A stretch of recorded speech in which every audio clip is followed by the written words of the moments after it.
네, 안녕하세요. 도회식 경찰학의 조영기입니다. 자, 오늘은 공직자의 충돌 방지법, 자, 이것을 공부하겠습니다. 자, 이 법률은 조문은 상당히 이제 양이 적죠. 28조인데, 자, 중요도는 높습니다. 최근 시험에서 가장 많이 이제 뭐 출제되는 법률 중에 하나라고 보시면 되겠습니다. 자, 조금 복잡한데, 자, 이번 기회에 그죠? 이것을 잘 정리해 두시기 바랍니다. 자, 내용을 보죠. 먼저 목적인데 목적은 뭐 특별한 것은 없습니다. 그래서 최초를 보시면 직무수행과 관련한 사적 이익 추구를 금지한다는 것, 이것이 가장 기본적인 목적이고, 자, 여기도 의의가 많이 나오는데 그다지 어려운 건 없습니다. 다만 이제 뭐 공공기관 같은 것은 한번 읽어두시고 보죠. 자, 가, 나, 바 나오죠. 나머지는 제가 이제 뺐는데 나머지도 상당히 많이 있어요. 그 때문에 이제 총론적으로 볼 때 이 충돌 방지법은 모든 공공기관의 공직자를 대상으로 한다, 이렇게 이제 보통 표현되고 있습니다. 자, 공직자도 종류가 많죠. 자, 읽어두는데 다만 그죠? 공공기관의 공직자니까 여기는 사회학교 교직원은 빠집니다. 자, 빠지죠. 네. 자, 이 부분 잘 보시고. 자, 하지만 우리가 배운 법 중에서 사회학교 교직원도 포함되는 법이 있죠. 역시 그것이 어떤 것인지 생각하면서 봐야 됩니다. 물론 이제 제가 말씀드릴 수도 있지만 그렇게 하면 효과가 떨어집니다. 그래서 좀 힘드시겠지만, 자, 기억이 나지 않으시는 분은 그죠? 다시 한번 찾아보십시오. 그러면 진정하게 그것이 자기 것이 될 수 있습니다. 자, 고위공직자인데 경찰의 경우에는 치안감 이상입니다. 치안감. 자, 그럼 시도청장도 있는데 어차피 여기는 전부 다 치안감 이상이니까 그죠? 자, 일단 계급으로서는 치안감 이상을 잘 기억합니다. 자, 직무 관련자인데, 자, 어렵진 않지만 잘 읽을 필요가 있습니다. 자, 그것은 첫째 줄 공직자가 주겠죠. 따라 수행하는 직무와 관련이 되는 자입니다. 자, 관련이 되는 자, 그리고 개인, 뭐 법인, 단체 다 포함돼요. 자, 물론 공직자도 포함됩니다. 자, 물론 자기일 수도 있고 그죠. 자, 또는 다른 공직자도 포함되는 겁니다. 자, 한번 보죠. 먼저 공직자의 직무 수행과 관련하여 일정한 행위나 조치를 요구하는 개인이나 법인 단체죠. 자, 이렇게 해주세요 하는, 당연히 느낌 들죠. 직무 관련자 또는, 자, 그런 직무 수행과 관련하여 이익이나 불이익을 받는, 자, 이것은 직접적으로 받는 겁니다. 간접적으로 받는다면 범위가 제한이 없겠죠. 그렇기 때문에 여기는 반드시 직접적이 포함됩니다. 자, 그리고 계약을 체결하려고 합니다. 계약. 뭐 경찰서를 새로 짓거나 또는 건물을 어디 보수하는데 그죠? 계약을 체결하려고 하죠. 자, 그럼 계약 당사자, 자, 여기는 당연히 직무 관련자에 포함됩니다. 자, 또 하나, 직무 수행과 관련하여 이익이나 불이익을 역시 직접적으로 받는 다른 공직자예요. 이렇게 공직자도 포함될 수 있습니다. 자, 어렵지 않으니까 한 번만 꼼꼼히 읽어두시면 충분히 여러분이 정리할 수 있습니다. 자, 그 다음 보겠습니다. 자, 사적 이해 관계자인데 여기는 암기를 좀 해야 됩니다. 먼저 공직자, 자신, 또 가족입니다. 가족. 자, 이 때문에 우리가 가족을 공부해야 됩니다. 자, 그 다음 란데, 물론 다 있습니다. 있지만 역시 시험에 출제되지 않을 것이기 때문에, 자, 일단 배제했습니다. 자, 여기선 공직자로 채용 임용되기 전에 2년 이내에 그죠? 자신이 재직하였던 법인 또는 단체입니다. 자, 그리고 역시 똑같이 채용 임용되기 전 2년 이내에 공직자 자신이 대리하거나 고문 자문 등을 했던 개인, 법인, 단체를 말해요. 자, 채용되기 2년 전. 자, 이 말은 뭐냐면, 최소 2년 전에는, 자, 이 사람이 공직자였다 아니었다? 아닌 거죠. 아닌데 지금은 공직자가 됐다는 이야기입니다. 자, 근데 경찰의 경우는 그런 경우가 있습니까? 있을 수가 있죠. 자, 우리가 한번 공부한 적이 있습니다. 경찰법에서 국가수사본부장이죠. 공부했습니다.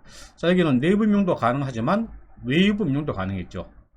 자, 이렇게 외부 임용하다 보면 그 사람이 원래 경찰이 아닌데, 자, 국가수사본부장을, 자, 직을 맡으면서 그때부터 이제 경찰의 계급을 갖게 되고, 그 다음에 여기에 해당하는 것입니다. 그래서 경찰 되기 전에 그죠, 자기가 근무했던 사기업체라든가 또는 뭐 어떤 법인이 있으면 그죠, 여기 다 포함되겠죠.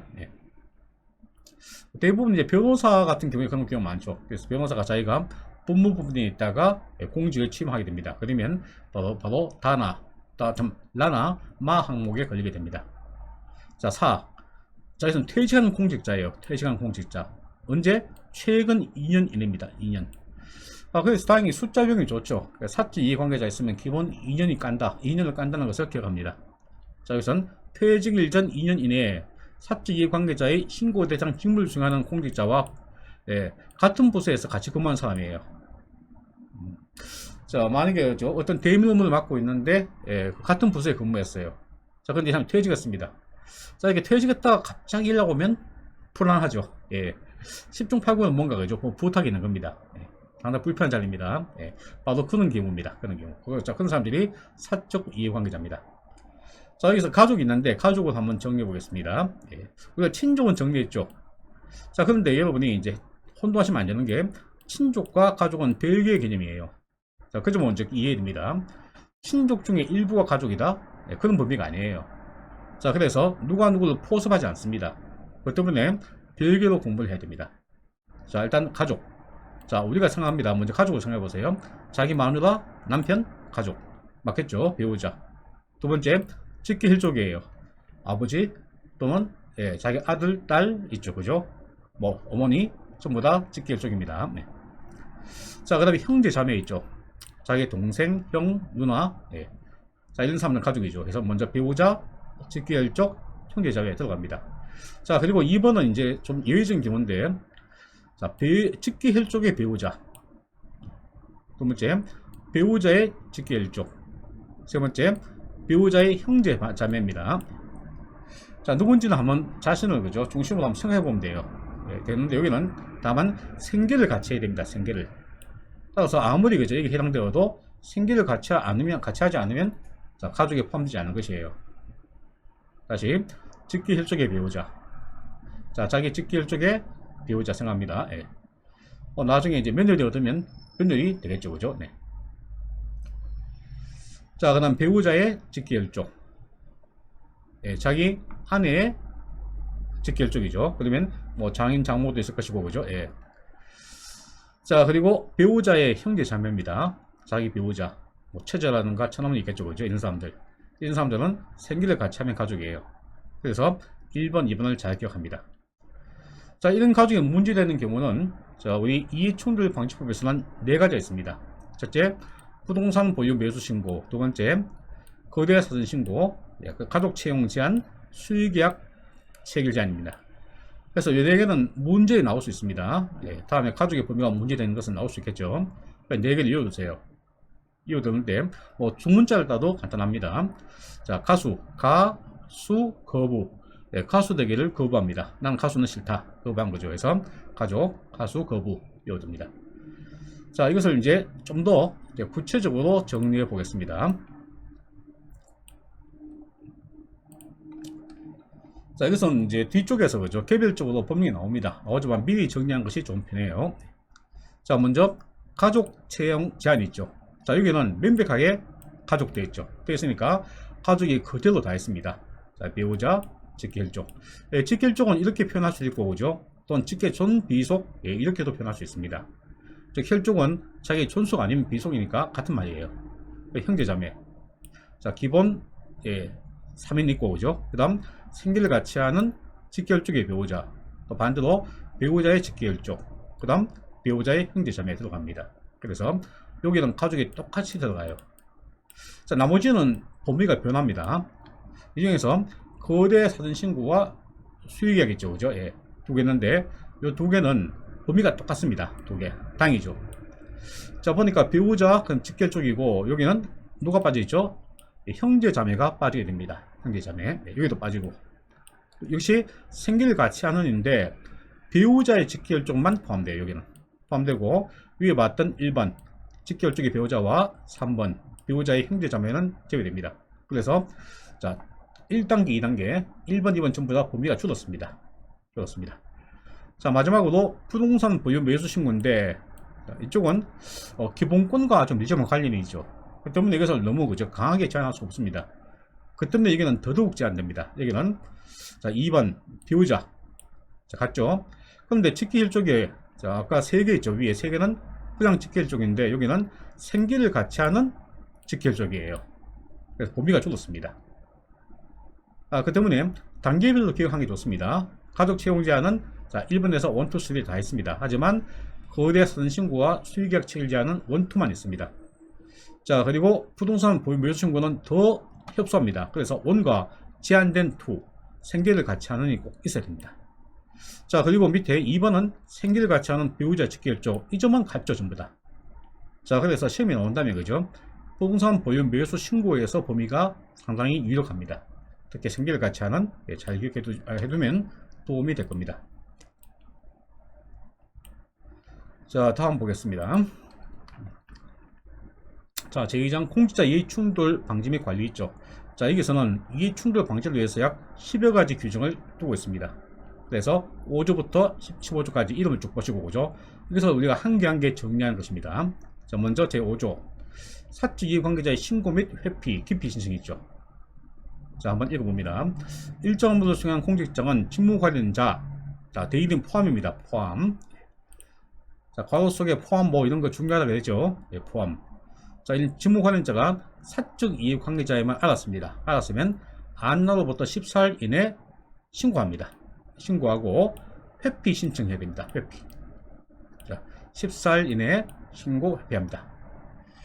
자 6조 공공기관 직무 관련 부동산 보유 매수 신고인데 특히 우선 자 1항 보시면 부동산을 직접적으로 취급하는 자 공공기관입니다. 이것은 대통령으로 정해져 있는데 우리가 가장 상식적으로 잘 아는 기관이 LH 있죠. LH 자 이런 곳입니다. 여기는 그 소속 공공기관의 의무와 관련 부동산을 보유하고 있거나 매수한다면 이때는 서면 신고해야 됩니다. 그래서 첫 번째 자 보유 매수 신고는 직접적으로 취급하는 여기에 대해서 그죠. 자기가 관련 부동산을 가지고 있으면 서면 신고합니다. 자 신고 대상인데 자 아까 우리가 봤죠. 공직자 자신 배우자. 자, 세 번째 형제자매는 빠졌습니다. 그리고 자 여기는 생계를 같이 하는 직계존속 비속이죠. 그래서 직계존속 비속은 원래는 그죠 생계 규정이 조항이 없는데 여기는 생계 조항이 있습니다. 자 뒤에 보시면 배우자 역시 직계존속 비속으로 생계를 같이 하는 경우도 포함됩니다. 자 이런 사람들은 부동산 보유 매수 신고를 해야 돼요. 자 두 번째는 다른 케이스입니다. 이거는 부동산을 직접적으로 취급하는 공공기관 외의 공공기관입니다. 외. 그래서 이 공공기관은 부동산과 관련이 없어요. 하지만 소속 공공기관이 택지개발, 택지지구 지정 등 대통령이 정하는 부동산 개발 업무를 한다면 이때는 역시 자 소유하고 있는 자 또는 매수했는 자 그 사실을 그죠 서면 신고하도록 되어 있습니다. 자 읽어두시고 자 다음 3항 부동산을 보유 매수에 따른 신고 있죠. 신고는 언제까지 하느냐 신고는 자 그 사실을 알게 된 날 보유한 사실을 알게 된 날이죠. 그리고 매수 후 등기 완료한 날입니다. 등기 완료. 그래서 계산점은 두 개 있는데 보통 뭐 두 번째가 나올 가능성이 큽니다. 그래서 등기 완료하고 14일 이내입니다. 자 기산점에 관계없이 둘 다 그죠 전부 다 14일 적용됩니다. 적용되니까 자 뭐 날짜는 관계없죠. 어쨌든 14일 기억하시고 오죠. 자 방금 위에서 봤던 제 5조도 역시 14일이죠. 14일. 예. 그래서 항상 비교하면서 잘 보셔야 됩니다. 이렇게 공부를 해야 다음에 이것을 같이 그죠 엮어서 봐도 도움이 됩니다. 자 다음 8조 고유공자의 민간부분 업무활동 내역 제출 및 공개죠. 자 예를 들어서 어떤 변호사가 국가수사본부장이 되었습니다. 자 그런 경우는 민간부분 업무활동 내역을 제출합니다. 읽어보죠. 고위공직자는 그 직위에 임용되거나 임기를 개시하기 전 3년 이내에 민간부문에서 업무활동을 한 경우 되죠. 사실 뭐 거의 대부분이죠. 3년 동안 뭐 놀고 있는 경우는 없으니까 그렇죠. 뭔가 했을 겁니다. 활동 내역을 자 임기를 개시한 날부터 30일 이내에 제출합니다. 뭘 제출한다? 활동 내역을 제출합니다. 활동 내역을 며칠 30일 이내죠. 자, 어떤 내용을 제출하느냐 보면 1번, 2번, 3번 있는데 업무의 내용이라든가 특히 3번에 그죠 영리의 내용 변호사 수임액이 얼마인지 그죠 몇 건 수임했는지 이런 것들 그런 것들을 제출합니다. 자 제9조 직무 관련자와의 거래 신고죠. 자, 이것도 역시 내용을 잘 봅니다. 공직자는 자신, 배우자 또는 직계 존속 비속이죠. 자, 이것이 바로 그죠? 가족인데, 자, 자신이 들어가고, 배우자, 또 직계 존비속, 직계 혈족이죠. 자, 그리고 배우자의 직계 존비속으로, 즉, 배우자의 직계 혈족으로 생계를 같이 하는 경우도 포함됩니다. 예. 자, 또, 특수관계 사업자. 여기도 자신 배우자 쪽에 있습니다. 예, 이렇게 두는데, 일단, 기본적으로 4개가 있다는 것을 기억합니다. 직계 존비속, 특수관계 사업자가, 자, 자신의 직무 관련자와 다음에 해당하는 행위를 한다는 것을 사진에 안 경우는 역시 안날로부터 14일 이내에 신고합니다. 여기도 14일이죠. 그래서 날짜 외에는 그다지 나쁘지 않습니다. 자, 그것은 이제 뭐 보통 이제 수대, 뇌물을 받는데, 그죠? 뭐 자신이 직접 받거나, 가까운 사람 받거나, 또는 간접적으로 받는 경우도 있고, 다양합니다. 그래서 그런 데 대응하기 위해서 이렇게 사전 신고 제도를 둔 것입니다. 그래서 이런 사람들이, 즉 한마디로 여기 있는 사람들은 전부 다 공직자와 가까운 사람이에요. 그러니까 자신이나 좀 가까운 사람이 직무 관련자와 이런 행위를 한다면 신고하라 그럽니다. 그러니까 금전을 빌려주거나 빌려주는 행위, 자, 또는 토지 건물 부동산 거래한 행위, 이런 게 있죠, 그죠? 예. 또는 뭐 임대도 포함됩니다. 그래서 뭐 부동산 임대를 주는데 원래는 뭐 전세든 월세든, 자, 일정 금액이 있겠죠. 있는데 그래서 아주 깎아주는 거예요. 누가 봐도 이상하게. 네, 그러면 그죠? 그럼 뭔가 의심할 수 있겠죠. 자, 그런 경우에 제공됩니다. 그래서 이런 경우는 14일 이내에 사전 서면 신고해야 됩니다. 자, 그리고 사후 신고인데, 이것은 뭐냐면 사진은 몰랐지만 사후에 알게 되었다면 역시 14일 이내 신고합니다. 그래서 직무 관련자와 거래 신고는 사전, 사후 다 적용되고, 그죠? 14일 이내 합니다. 자, 그 다음 정리하겠습니다. 이게 덜 줬군요. 잠깐만요. 자, 그 다음 이제 직무 관련 외부 활동 제한인데, 자, 일정한 활동을 할 수 없도록 하고 있습니다. 어떤 활동이냐면, 사적으로. 여기는 사적으로, 이게 중요합니다. 사적으로. 자, 뭐, 노무든 조언이든 자문이든, 흔히 자문이 제일 많죠. 그래서 이런 거 하고 대가 받는 행위입니다. 대가. 자, 그래서 내용 보면 누가 봐도 그죠? 자문 같지도 않은 자문이에요. 예, 아주 상식의 내용이죠. 그런데 대가를 받습니다. 자, 그러면 이것은 거의 그죠? 뭐 뇌물에 가까운 성격을 볼 수도 있겠죠. 그래서 이런 사적으로 뭐 자문 등을 제공하고 대가 받는 행위, 이런 것들을 금지하고 있습니다. 물론 다만 다른 법령에서 허용한다면 그때는 가능합니다. 하지만 문칙적으로는 안 된다. 자, 그런 이야기죠. 자, 그 다음 보죠. 자, 가족 채용 제한인데, 자, 우리가 아까 본 적이 있죠. 이때 가족 채용 제한에 대해서 가족은 일반적인 가족입니다. 그래서 자, 이것은 범위가 똑같습니다. 자, 그런데 이런 가족 채용 제한은 자, 소위 이제 고위 공직자에 적용돼요. 하급 공직자가 자기의 파워로 그죠? 가족을 채용한다. 자, 그건 상정하기 어렵죠. 그래서 소속 고위 공직자 또는 고위는 아니라도 채용 업무 담당자, 나머지는 전부 다 소속 고위죠. 고위. 여기 적용됩니다. 자, 하지만 이런 경우도 그죠? 객관적인 뭔가 증거가 있으면 적용하지 않습니다. 예를 들어서 2번 뭐 국가공무법이나 다른 법령에 따라 시험을 실시합니다. 시험. 그런데 그 시험을 실시하지 적당하지 않은 게 있어요. 자, 그래서 달성인을 대상으로 하지 않는 시험으로 공무원을 채용하는 경우가 있습니다. 자, 경찰도 경찰 경력 경체가 있죠. 자, 그런 식으로 보죠.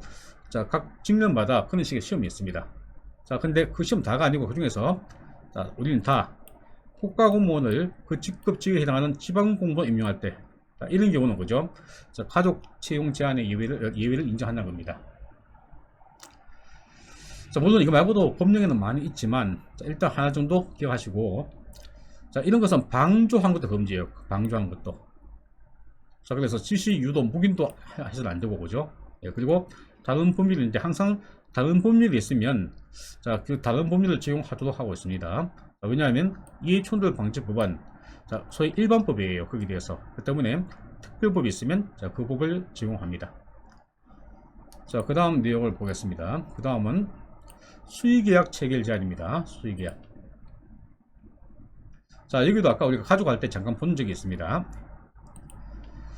자, 공공기관은 다음에 해당하는 자와 물품, 용역 등등 있죠. 예, 이런 수의계획을 체결할 수 없습니다. 그래서 수의계약 체결은 금지합니다. 다만 예외가 있는데, 자, 이건 읽어두시고, 그죠? 일단 여러분은 원칙적으로 금지된다는 것을 기억합니다.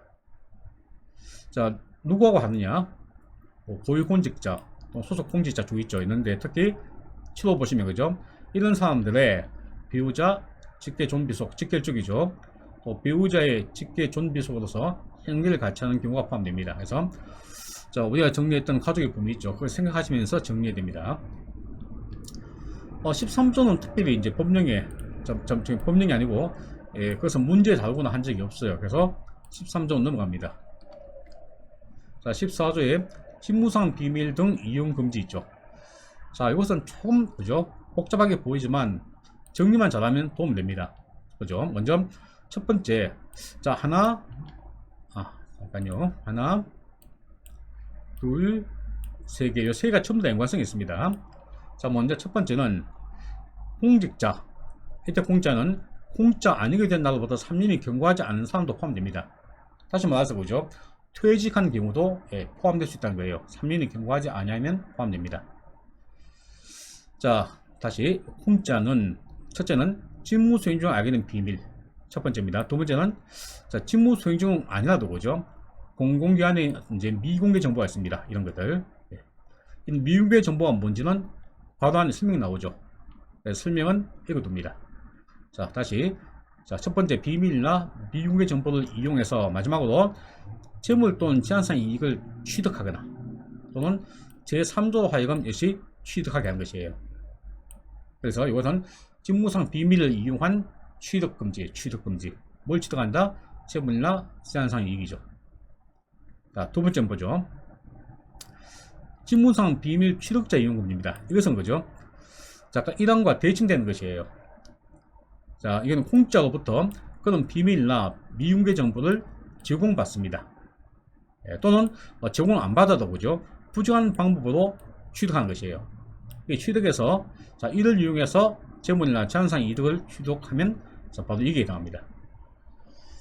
자, 그래서 이 경우는 뭐 공직자가 아닌 일반 사인, 개인도 그죠? 이게 해당될 수 있겠죠. 자, 세 번째는 이것은 직무상 비밀을 사적으로 이용하는 것이에요. 사적 이용. 이것은 이용 자체를 금지합니다. 이용 자체를. 자, 보죠. 공직자는 직무 수행 중 알게 된 비밀이나 또는 미공개 정보를 사적 이익을 위해서 이용하거나 또는 제3자를 위해서 이용하게 해서는 안 된다. 다시 말해서 이거는 이용했죠. 하지만 여기는 그죠? 자, 다른 것과 위에 조문과는 달리 제한상 이익의 취득이나 또는 재물이 있죠. 재물의 취득. 자, 이런 것이 없습니다. 없어요. 자, 이 점이 중요한 것입니다. 여기는. 그래서 이것은 자, 그 자체를 이용한 행위를 처벌합니다. 이용해서 뭐 이익을 받는지 손해를 받는지 묻지 않습니다. 이용한 것 자체가 그죠? 여기에 해당합니다. 자, 이렇게 세 개를 구분하시고 먼저 자, 공직자가 직접 이런 비밀이나 미공개 정보를 이용해서 그죠?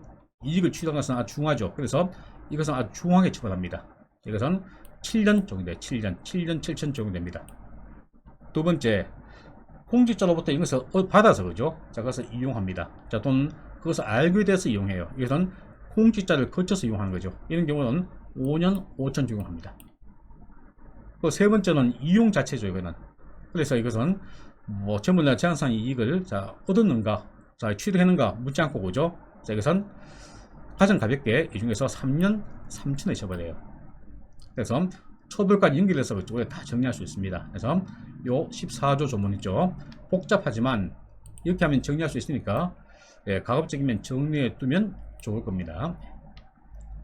자, 다음 15조. 자, 여기서는 강명합니다. 퇴직자 사적 접촉을 신고합니다. 즉 퇴직자를 함부로 만나지 마라. 뭐 쉽게 말하면 그런 뜻입니다. 자, 공직자는 어떤 퇴직자? 직무 관련자인 소속기관의 퇴직자예요. 자, 그리고 모든 퇴직자는 아니고 그죠? 2년 퇴직하고 2년이 지나지 않은 사람 해당합니다. 자, 이런 사람들과 사적 접촉을 하면 안 됩니다. 사적 접촉. 자, 사적 접촉은 골프, 여행, 사행성 오락이죠. 이런 것입니다. 예. 그리고 간단하게 뭐 밥을 먹거나 하는 것은 그죠? 자, 여기서 뭐 충분히 이것은 사회상규상 이해할 수 있습니다. 하지만 아주 과도한 접대, 아주 고급 음식점이나 또는 뭐 룸사롱 같은 거 그죠? 이런 것도 역시 사적 접촉에 해당할 수 있겠죠. 자, 이런 경우는 신고를 해야 됩니다. 신고를. 자, 여기 사회상규에 따라 허용되는 경우는 그다지 아니라 나왔죠. 그래서 만나서 모처럼 거죠. 삼겹살에 소주 한잔 먹으면서 자, 이런저런 세상 얘기합니다. 이런 것들은 문제가 되지 않습니다. 자, 그리고 이제 공직자와 퇴직자인데 이들 관계가 아주 미묘하죠. 사실. 예, 사실 대부분 청탁이 그죠? 이런 식으로 이루어집니다. 청탁도 어떤 루트가 필요하죠. 그래서 이 둘 사이에 있는 발생할 수 있는 신고 의무는 첫째, 사적 이해관계자, 두 번째, 직무관리자 거래 신고, 세 번째, 퇴직 공무원 사적 접촉 신고가 있습니다. 세 개 있는데 그죠? 이 세 개는 각각 별개의 신고입니다. 별개. 자, 하나가 어느 하나를 그죠? 포섭하지 않습니다. 그 때문에 독립적으로 의무 이행을 해야 됩니다. 참고하시고. 자, 그러면 공무수행 사유과 이해충돌 방지법인데 이것은 뭐 굳이 안 봐도 되리라 보여집니다. 자, 그 다음 내용을 보겠습니다. 자, 업무의 총괄인데 이것은 간단합니다. 먼저 불이익조치 금지 있죠. 읽어두시고. 자, 자진 신고하면 감면합니다. 자, 여기도 자수하면 형을 감면하는 거 있죠. 그와 유사한 것이에요. 그래서 자, 첫째 1번 자진 신고하거나 2번 신고 등을 해서 자신이 한 그 행위가 그죠? 발견된 경우에는 뭐 저기죠. 이걸 읽어둡니다. 읽어두시고 이때는 일단 물론 이제 두 번째는 신고자 등이 신고하는 거예요. 그래서 자신이 할 수도 있고 그 다음 상대방 신고자 등이 할 수도 있습니다. 네, 보시고 이때는 감경하거나 면제할 수 있습니다. 그래서 임의적 감면이 적용됩니다. 그래서 형법과 비교하시면 자, 이것도 잘 이해할 수 있습니다. 내가 자수했으니까 어떻게 한다? 임의적 감면 이렇게 생각하시고 자, 두 번째와 그 다음 세 번째 세 번째와 네 번째 있죠. 이쪽은 조금 신경 써서 봐야 됩니다. 좀 더 보상금인데 만약에 그죠? 제한상 이익을 가져오거나 손실을 방지했습니다. 자, 이익 손실이죠. 아주 그것은 뚜렷합니다. 예. 그때는 보상금을 지급할 수 있습니다. 임의적이에요. 임의적. 공익증진도 포함됩니다. 예. 임의적. 자, 그런데 그것이 아니고 그죠? 공무원의 직접적인 수입 회복이 정대 또는 비용 절감 가져옵니다. 직접 수입이나 회복이 전데 비용 절감이죠. 자, 이것은 다 외우기 힘드시면 아까 위에서는 이익 손실 감면할 때 임의적. 자, 좀 뭔가 복잡합니다. 수입의 회복 정대 비용 절감이란 필요적이죠. 그래서 이 두 개를 나누어서 기억해야 됩니다. 자, 이 두 개 섞으면 상당히 이제 공부가 안 됐으면 찾기 힘들죠. 그 때문에 잘 보시고 임의적과 필요적을 구분합니다. 자, 이제 거의 다 끝이 났습니다. 자, 마지막 징계 및 벌칙인데 여기서 다양스럽게도 7년 7천, 자 5년 5천, 3년 3천은 우리가 다 봤어요. 네. 자, 읽어보시면 됩니다. 읽어보시면 기억날 겁니다. 자, 직무상 비밀 등 이용 금지인데 자, 공직자가 이용하는 것, 그리고 다른 사람 사인 등이 뭐 이용한 경우. 세 번째는 자, 이용을 했지만 어떻습니까? 재물나 제한상 이익을 취득하진 않았죠. 그래서 이용 자체를 처벌한다 그랬죠. 그래서 7년, 5년, 3년이고 각각 7천, 5천, 3천 공부했었죠. 일단 채용시험도 오죠. 여기까지는 봐주는 것도 나쁘지 않을 것 같습니다. 이것이 어떤 채용시험의 특성에 비추어 볼 때는 출제가 안 되는 게 맞습니다. 자, 근데 가끔은 출제원들이 미친 척하고 벌칙을 내는 경우도 있어요. 됐습니까? 이것이 어려우면 제가 권하지 않는데 충분히 할 수 있으니까 그죠? 세 개를 봐두면 좋겠습니다. 자, 과치도인데 이것은 제가 볼 때는 승진시험에도 좀 너무한 게 아닌가 그렇게 생각이 되는데 일단 실무자 문제집에서 다루니까 실무집 문제를 풀기 위해서 공부를 해둡니다. 첫 번째는 화족 채용 제한 위반이죠. 그래서 3천. 자, 2천은 사적 이익관계 신고. 자, 부동산 보유매수 신고. 자, 그 다음 거래, 직무관리자의 거래 신고 이렇게 나오죠. 그래서 기본적으로 신고 들어가면 2천 이렇게 생각합니다. 신고. 직무관리 외부 활동에는 따로 받으시고 그죠. 1,000만원은 제일 좀 가벼운 게죠. 가벼운 것. 그래서 민간 부분 활동 내역을 제출하지 아니한 또 사적 접촉이죠. 자, 요건 따로 봐두시고 여기는 2천을 잘 외우세요. 외우시고 그죠. 이보다 좀 무거운 것은 3천, 가벼운 것은 1천 보시고 1천은 그냥 읽어두시면 되겠습니다. 자, 뭔가 복잡하게 보이지만 정리해보면 그다지 그죠 많이 어렵지는 않습니다. 그냥 복잡하게 보일 뿐이에요. 자, 이렇게 해서 우리가 자, 이익충돌 방지법을 정리했습니다. 자, 그리고 봤던 부표 관련 세 가지 법 있죠. 부표 방지법, 그다음 청탁금지법, 이익충돌 방지법 있죠. 선생님 같이 연결해서 그죠 같이 정리를 해두시고, 자, 이것은 뭐 시험에서 꼭 한 문제는 출제가 되는 영역입니다. 그 때문에 여러분이 관심을 두고 정리해 두길 바랍니다. 자, 이렇게 해서 강의를 마쳤는데, 가끔은 여러분이 강의에 대해서 평가를 좀 해주시면 감사하겠습니다. 자, 뭐 어떤 거냐면, 뭐 잘합니다, 못합니다, 이것이 아니고, 자, 어떤 점은 좀 고치면 좋겠다, 좀 더 개선되면 좋겠다, 이렇게 개선 사항을 여러분 제시해 주시면, 제가 그것을 반영해서 그죠 여러분들 어떤 수준에 맞는, 입맛에 맞는 그런 강의를 제공하도록 노력하겠습니다. 자, 오늘도 강의 듣는다고 고생하셨고, 자, 여기서 강의를 마치겠습니다. 네, 감사합니다.